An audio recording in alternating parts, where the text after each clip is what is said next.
This video is about to get very surgical, so stay with me. And before I even get to the breakdown, I want to say, this was a great idea by Joey Badass. It was a great plan. You feel me? I respect the thought process and what he was trying to do. Okay? It failed. It failed. It failed miserably. And if y'all think that I'm tripping, I got receipts. I got whatever you need for you to come to a similar conclusion as me.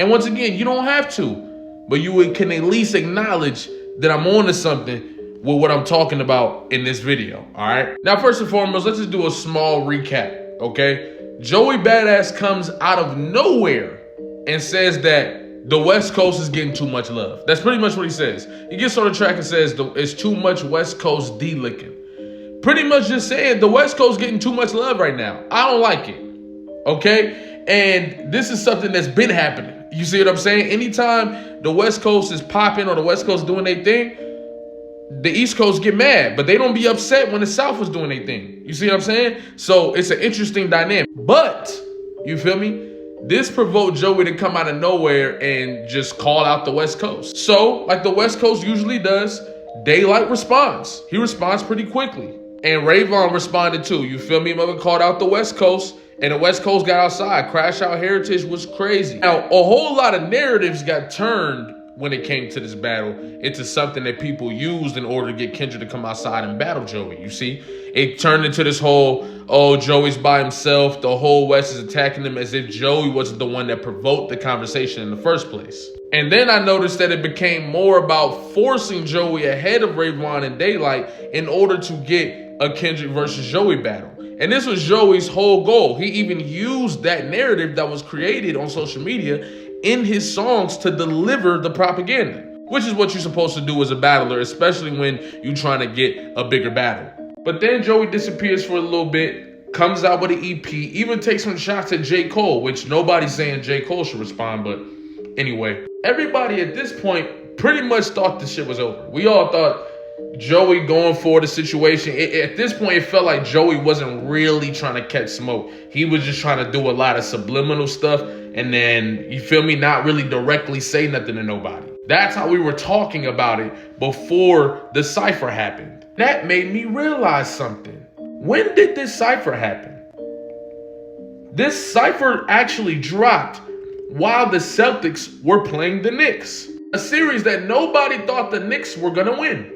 Until they started winning. All of a sudden, New Yorkers in general were starting to talk very crazy. You see what I'm saying? New Yorkers were acting like they were about to win the chip and the series wasn't even over yet. And that's when I got on live with DeVille that one time we were talking about the battles and I said, I'm not gonna lie, I think Joey Badass is trying to use the New York Knicks to amplify his diss tracks, which is genius. You battle somebody during a time where the New York Knicks, a team that has an extremely large fan base and it creates crazy optics, you try to get Kendrick to battle you during that time.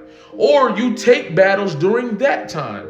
Because now you have the narrative and optics behind you. For every win that the Knicks get, right, people attribute that win to you. That's just how people work. You see what I'm saying? In general, especially on social media. And I started thinking, hold on, this could be true. But in order to find out if it's true or not, I had to go see when these songs were coming out. So let's take a look. The Red Bull Cypher dropped when? May 13th, okay? Keep that in mind. The Red Bull Cypher dropped May 13th of 2025. On May 13th of 2025, what was the Celtics-Knicks series looking like? Oh, the day before, the Knicks went up 3-1 on the Celtics. This article came out the next day. Or actually that night, if you want to say 1:08 a.m. You see what I'm saying? It came out the next day. So you telling me the next morning, the Red Bull Cypher finally drops?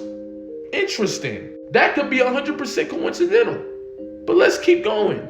Game 6 was scheduled for May 16th. This is when the Knicks actually eliminated the Celtics. So this is May 16th, 2025. When did Joey's next diss track drop? Let's take a look. The day before. The day before, it was clear that the Knicks were about to eliminate the Celtics. There's no Jason Tatum. You got to go back to Madison Square Garden. It was clear as day the Knicks were about to win this game. Joey Badass drops this the day before, and it's called The Finals. It's literally rooted in campaigning with the New York Knicks run. So the more the Knicks go further, right, the more the disses become amplified, especially if the Knicks would have gotten to the finals. I feel like just based on social media and how social media works, they would have attempted to use that to pressure Kendrick Lamar to respond even more. I'm trying to tell you.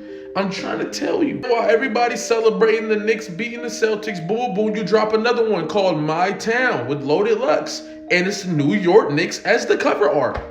You see what I'm saying? Imagine, I'm trying to tell y'all, bro, that was the goal, to build up the anticipation and all that into the promotion of potentially getting a battle and something else that we're going to talk about later. Now, this is where they messed up. Everybody had the Knicks beating the Pacers in this series. People was talking about the Knicks going to the finals. They just beat the champs, all that, right? So they prematurely recorded this song with a whole lot of bars insinuating, right, that the Knicks were going to the finals. This is Busta Rhymes, DJ Scratch, Papoose, Nims, Joey Badass. They all got on this track rap about that type of stuff. Joey even went as far as to say the Knicks is winning in 6. You see what I'm saying? So they're building momentum on the Knicks winning games and hoping they get to the finals to win and capitalize off that. Which there's nothing wrong with that. Don't think I'm like saying there's something wrong with that. I'm just saying this is 1000% Joey Badass's plan. And it's clear as day if you see all the details. Now, what everybody got to remember is Joey announced that he had a new album dropping after the battle was over. Not only did he announce that he had a new album dropping, but he announced that it's dropping before August 30th. I wonder why. Because if he drops it after August 30th, right, he will no longer be eligible for a Grammy nomination. His album would be directly competing with Kendrick Lamar's albums for the Grammys. More hype around the potential of a battle or boom boom. You see what I'm saying? But the Knicks would have had to get this done in order for all of this to make sense. Because now that the Knicks lost, you lose a bit of the optics, and now you have to rely strictly on what you're doing with your raps, your bars, all that. The optics are gone now. You see what I'm saying? And because of that, the amplification of his diss tracks will no longer happen. If the Knicks would have got to the finals, we would have been turning around to go listen to the finals and have more conversations about that stuff. But because they didn't get there, the plan is ruined, and you probably won't see that for too much. My theory is Joey was hoping the Knicks were going to get to the finals in order to drop his album. I think he's still going to drop the album, but I think he would have dropped the album in sync with the Knicks getting to the finals or winning the finals. I really do think that was the goal here, especially when you look at the name of the tracks, the way he's using the cover art. It's clear as day. If the Knicks would have got to the finals or won the finals, he would have dropped that album. I'm telling you, bro. But now I don't really know where Joey's supposed to go from here with this whole situation, because you don't have the optics on your side no more. And now it's nothing for people to keep the momentum train going in hopes you get the response or you get the Kendrick battle. I don't know what's supposed to happen here now. I'm actually surprised West Coast rappers ain't dropped diss tracks. You see what I'm saying? I'm surprised Ray Vaughn ain't have a track clip for the moment, but I think they really called it. I think the battle was really over. You see what I'm saying? But thank y'all for coming, like, comment, subscribe, especially if you're new. I love talking to y'all about these random ideas, these random theories. You see what I'm saying? And just seeing what y'all got to say. So appreciate y'all.